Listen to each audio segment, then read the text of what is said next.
Jadi kata Al-Imam Nawawi, para sahabat yang kita sebut namanya tadi itu, mereka telah meriwayatkan pelbagai hadis yang menceritakan kelebihan orang yang menulis, orang yang mendedahkan 40 hadis Rasulullah sallallahu alaihi wasallam. Jadi dari sinilah datangnya keinginan para ulama kita untuk menghasilkan hadis 40. Dari sinilah datangnya keinginan untuk para ulama kita menghasilkan hadis 40. Katanya kalau tengok di situ, Nabi sebut, man hafiza ala ummati arba'ina hadisan min amri diniha ba'athahu Allahu yawmal qiyamati fi zumratil fuqaha'i wal ulama.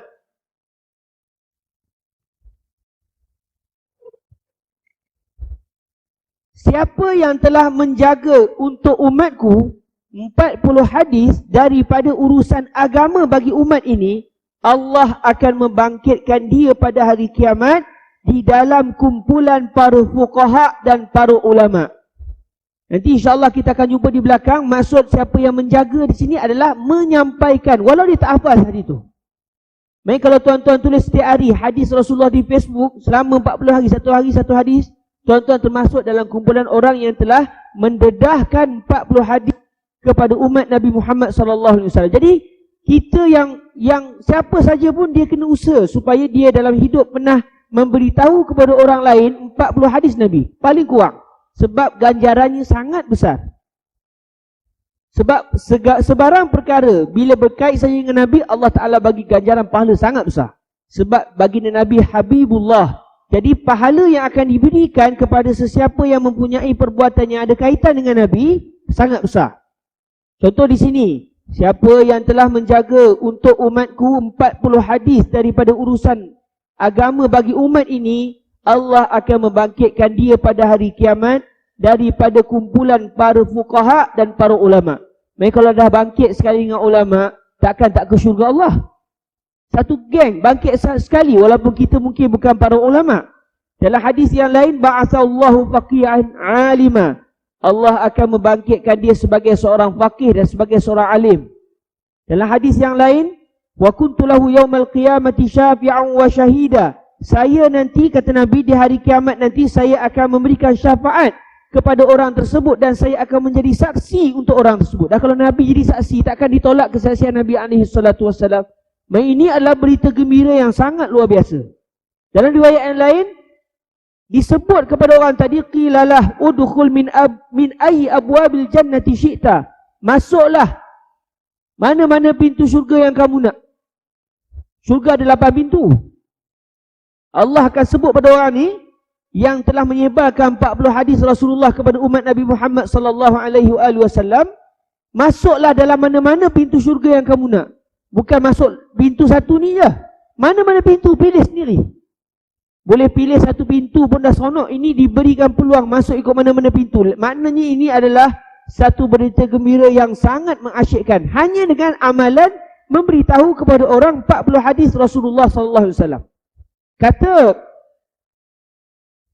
Ibnu Hajar Al-Haytami ketika menghuraikan hadis ini, tak letak syarat mesti hadis sahih.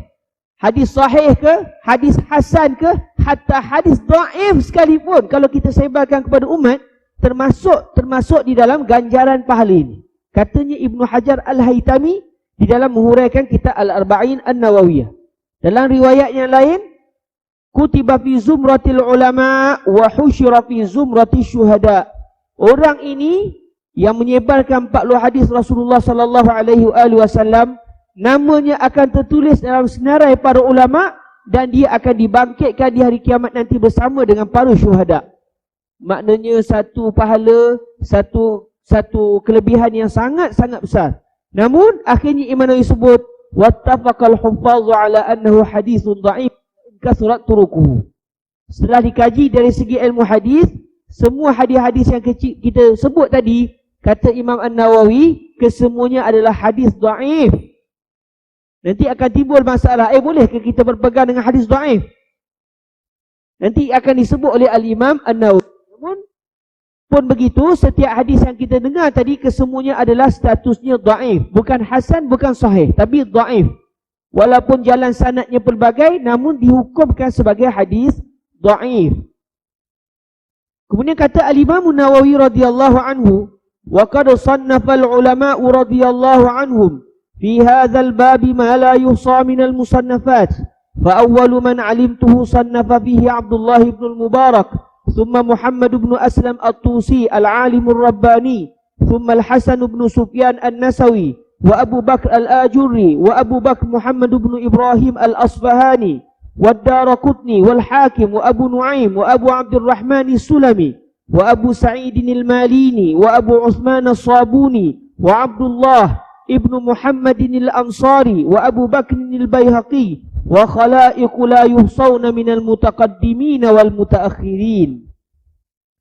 Setelah Al-Imam Nawawi mendatangkan hadis yang menunjukkan di sana ada galakan untuk menghasilkan 40 hadis Rasulullah sallallahu alaihi wasallam disebarkan kepada masyarakat, Al-Imam Nawawi cerita kepada kita sejarah hadis 40. Kata beliau, yang saya tahu, oh kalimah ni sangat mahal tuan-tuan. Setakat yang saya tahu, fa awwalu man alimtuhu sannafa fihi, setakat yang saya tahu, orang yang mula-mula sekali menghasilkan kitab hadis 40 adalah Sayyiduna Abdullah ibnul Mubarak. Ulama besar yang kita panggil Ibnul Mubarak atau nama betulnya Abdullah Ibnul Mubarak Ibni Wadih Al-Anzali At-Taimi Al-Marwazi.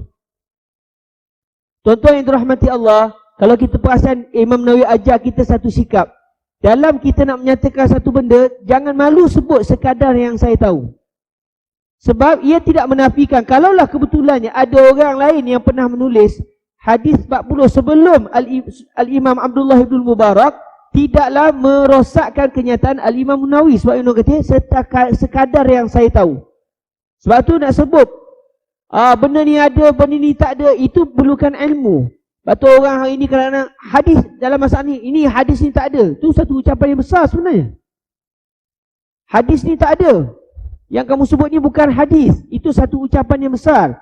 Kerana orang yang bercakap itu seakan-akan dia telah menilik dan melihat semua hadis Rasulullah, akhirnya buat keputusan, tak ada. Sebab tu kita diajar oleh para ulama, kita sebut sekadar yang saya tahu ala hasab ilmi kaza wa kaza. Sekadar yang saya tahu, beginilah yang berlaku, bagian. Kita sandarkan benda itu kepada apa yang kita tahu. Sebab kadang-kadang tak semestinya benda yang kita tak tahu tu tak ada.